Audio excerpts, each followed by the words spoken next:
The march is going on, the travel is going on. Our next stop is Hyderabad in India. And we welcome Asma Al-Kandari from Kuwait City, our moderator for this session. Asma, please take over. Hello.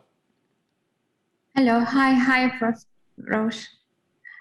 This is Asma Al-Kandari from Kuwait. I'm going to introduce Dr. Nagi Reddy, who is currently the chairman of Asian Institute of Gastroenterology and EIG in Hyderabad, India. His contribution in the field of gastroenterology and endoscopy is merely the cherry on top. He received many awards since he started his career, and recently he just received the Crystal Award from ESG. So his contribution is countless. Hi, Dr. Nagi. Hi, Asma, and again, like to thank Thomas Eleni for giving us this opportunity to transmit from AIG Hyderabad. We have 4 interesting cases this afternoon, so without wasting time, we'll start off.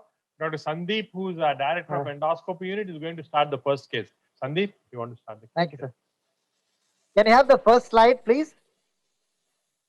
So this is a 68-year-old man with diabetes and obstructive jaundice with significant weight loss for 2 months. His bilirubin at presentation was 44.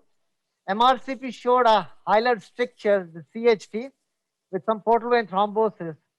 PET scan showed a highlighted lesion in the common hepatic duct area, and it has mild ascites. We did an ERCP 3 days back on this patient, which showed a stricture. Can I have the next slide, please? So you can see the MRCP on the left panel, on the right shows the ERCP. The stricture is in the common hepatic duct. The confluence is patent. And we took a brush cytology from this stricture, which showed high-grade dysplasia. So the plan for this patient is to do a ERCP with radio frequency ablation of this hilar stricture, and then place a stent, metal stent. I'm using a Pentax scope. Yeah, Sandeep is using Pentax side wing scope. Number, Sandeep? It's ED34. 34. The feature of this scope is that you have a disposable cap. You can see this here. The disposable cap with a disposable elevator. So the problem of cleaning the cap and the elevator becomes much more easy because you're. So I think this is significant. So can I have the fluoroscopy image? And you have the endoscopy image. So to save time, I passed a Boston sphinctotome. This is a triple lumen sphinctotome where the guide bar inside the bile duct. The small sphincterotomy is already there, and we'll do a cholangiogram to just delineate the stricture. I inject from top down. Can we inject some contrast, Madhu? Yes, I'll gradually pull back the tip of the sphinctotome down. Keep injecting, keep injecting, keep injecting. Yes. So that's the stricturous area. Picture, please. Inject, keep injecting. Inject some more. Yes. I'll just make it a long loop so I get the stricture. So now you can see the stricture better. Yeah, we can see the stricture. Yeah, so we have the same image as what we expected to see. And we'll now take out the sphinctotome. And one more thing I would like, can you measure the length of the stricture, please? There are several types of endobiliary RFA available. So this is about 16 millimeters vertical length. So we'll use 18 millimeter length of the RFA probe. And we'll also make one more measurement. Can I have the scope, please?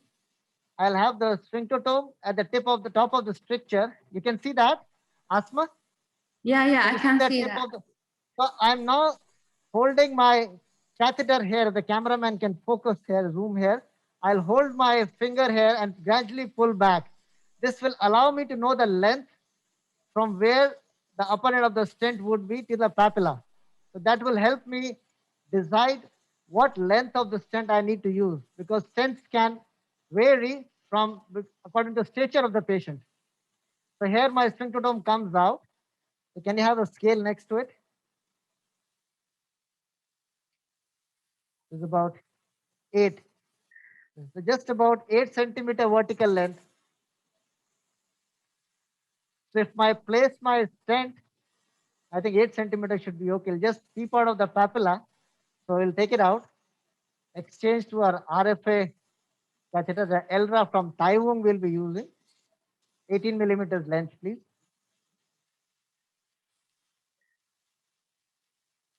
Are you using the RFA now? I'm sorry, Asma. Are you using the RFA now? Yes, I'm using endobiliary RFA over this jag wire, which is a long jag wire that we have across. Can you tell us the setting of the RFA that you are using? Are you using bipolar or soft coag with the RFA? The settings for the RFA?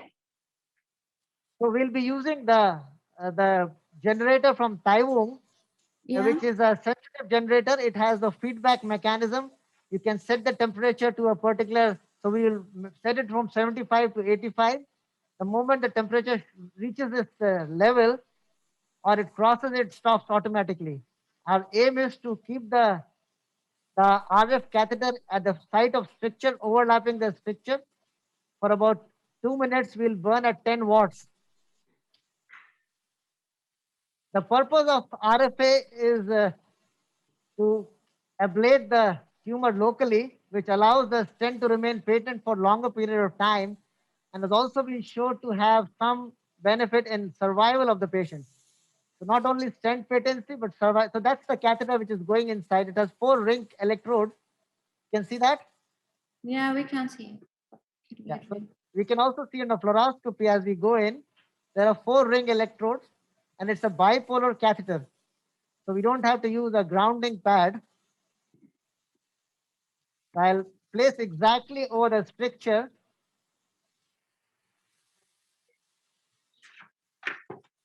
So that looks quite okay. And how long you're gonna ablate with the RFA? Are you using like 60 seconds or less than 60 seconds? No, we keep it in one place and ablate. We don't move it around. Once in a right position, it's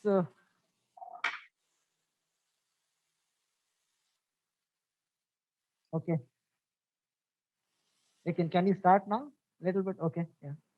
Yeah, start. So we'll attach to a generator. If the cameraman can focus that to the. So this is a very sophisticated generator which measures the resistance as well as the temperature. You start it. So once you press the button, it starts showing the time. This is the time.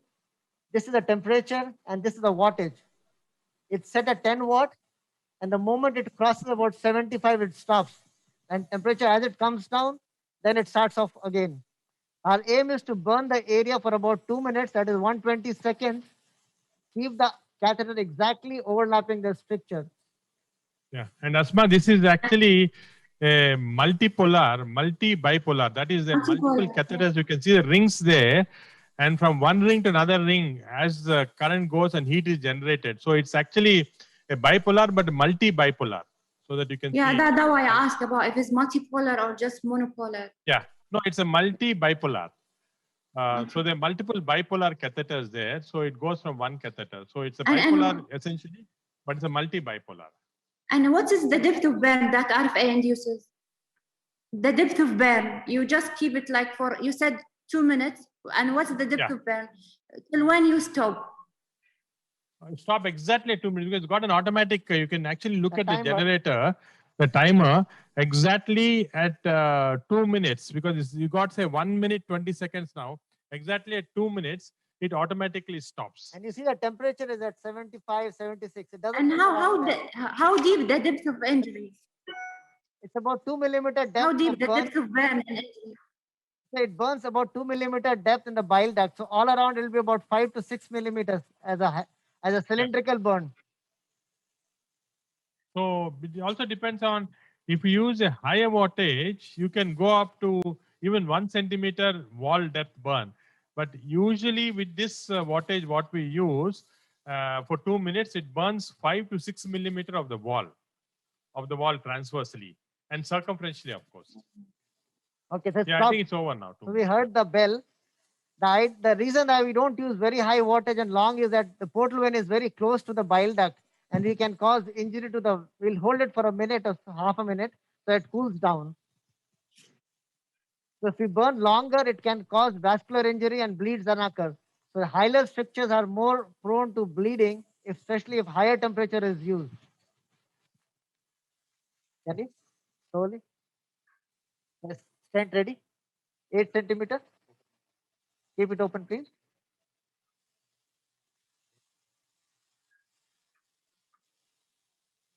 Yes.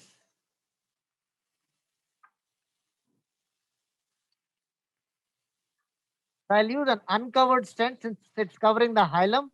It'll be 8 centimeter long and 8 millimeter in diameter.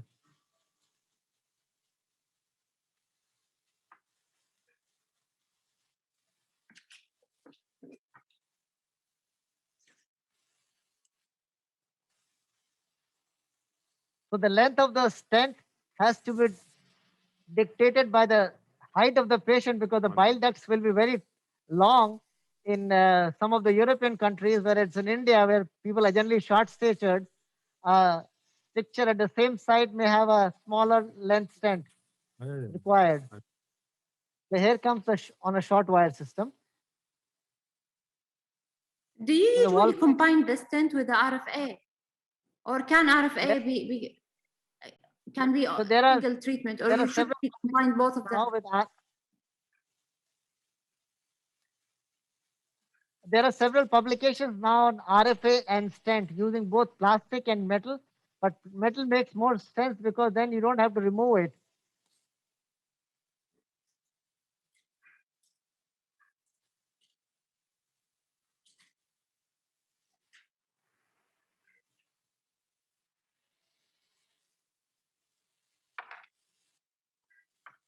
So here goes the stent. You cross the stricture. Still a significant length is there. But these stents will shorten over a period of time to about 30% less. I'm not very worried as long as the lower end is popping out of the papilla and the upper end is above the stricture. Can you open up now? I'll reposition as we come back. Okay.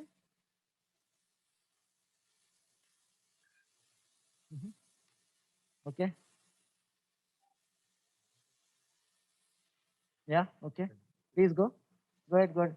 It looks quite deep inside compared to the original stricture, but let me tell you, this stent will shorten with passage of time, and the upper end would actually come down much lower down by about 3 to 4 centimeters.